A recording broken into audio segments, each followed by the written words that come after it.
So you bought a Samsung, you set up your wallpaper, you set your fingerprint, sign into your Google account, and you thought that you were all done. Well, I've got news for you, you aren't. One UI has at least 7 privacy settings most people never touch, including one that quietly leaves your phone wide open by default. What's up YouTube, Jeff back again today with a very exciting Samsung video for you guys. And if you guys follow me here on my personal channel or over at Sammy Guru, you know that I live inside of the Samsung software ecosystem. Today, we're running through the privacy settings that most people are definitely ignoring. Let's get into it. All right, up top, let's talk about auto blocker, and it's kind of surprising that Samsung leaves this one off out of the box. First, go to settings, tap security and privacy, scroll down to auto blocker, flip it on. What this does, it blocks app installations from unknown sources, blocks malicious USB commands when your phone is connected to a sketchy charger or random computer, and it scans your apps when you sideload for malware automatically. The USB part is the one most people sleep on. When you plug your phone into a public charging station, the airport, hotel lobby, conference center, without auto blocker on, that USB connection can theoretically push data to your device. With it on, the phone refuses any USB commands while locked. It's the lowest effort, highest protection toggle on the entire list. Just make sure you go turn it on now. Now, auto blocker locks down your phone itself. It's something that you can do on the device that you have in your hand. However, one of the biggest risks to you is not something that's actually on your device in 2026.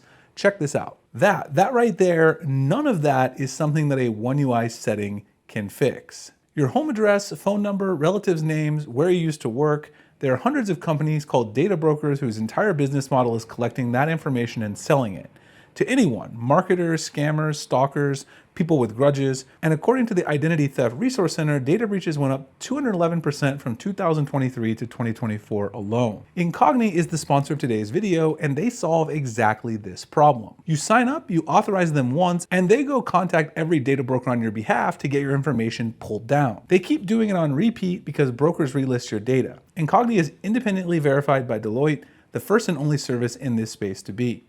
The feature I actually care most about here is custom removals. So when you see your info on a site that isn't on their automated broker list, like court records, sketchy directories, that result you saw me find, you send Incogni the link and your assigned privacy expert handles the takedown.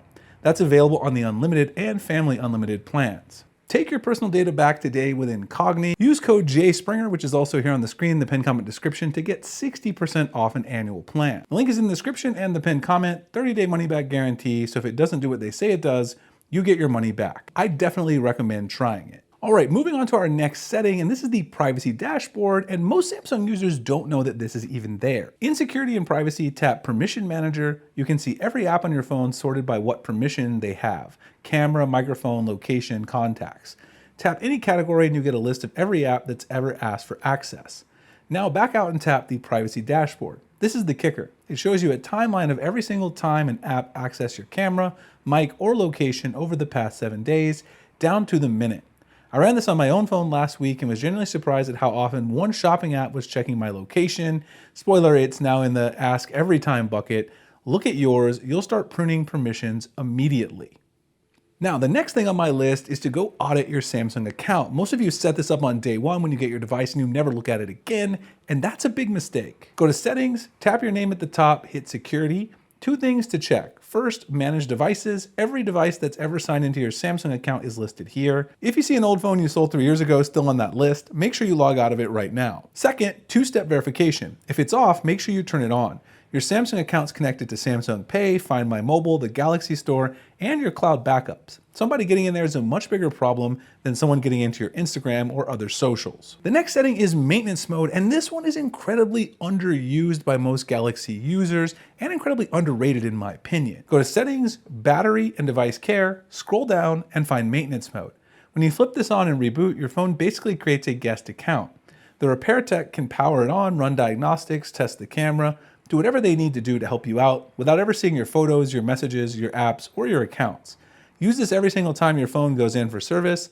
Samsung built this exact feature because they know what techs sometimes do when nobody's watching. Honestly, I wish more Android manufacturers would ship this. Next up is one that a lot of you probably know is out there, but you just don't know how extensive it really is, and that is Secure Folder. Most of you installed it once, threw a photo in there for a meme, and forgot it existed. Here's the use case I actually care about. Secure Folder creates an encrypted, separately authenticated space on your Galaxy phone. Drop your passport scan, your driver's license photo, your social security card, any tax documents, sensitive personal photos into secure folder. You can even install a second copy of an app, like a second WhatsApp, Signal, second photo gallery that's sandboxed from the main one. If someone picks up your phone, even if your face unlocks the main screen, secure folder requires a separate PIN, password, or fingerprint to open, which Samsung introduced with one of the latest versions of One UI. Stop using it just for memes. Start using it for the stuff that ruin your week if it leaked. Next setting, and you only need this one once, but when you need it, it is incredibly important, and that is Find My Mobile. Go into your Samsung account, hit Find My Mobile, make sure it's on, then turn on Remote Unlock and Send Last Location. The reason, if your phone gets stolen, you go to findmymobile.samsung.com from any browser, log in, and you can lock the screen, display a contact number on the lock screen, or remote wipe the whole thing.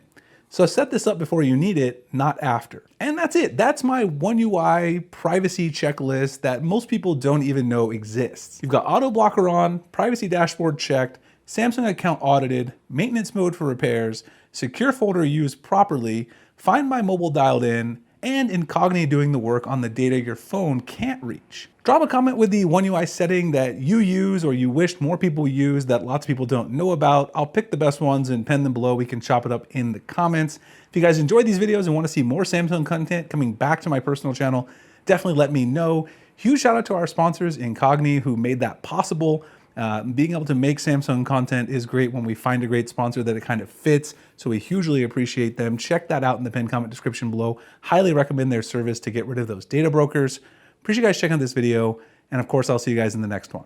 Thanks so much for watching.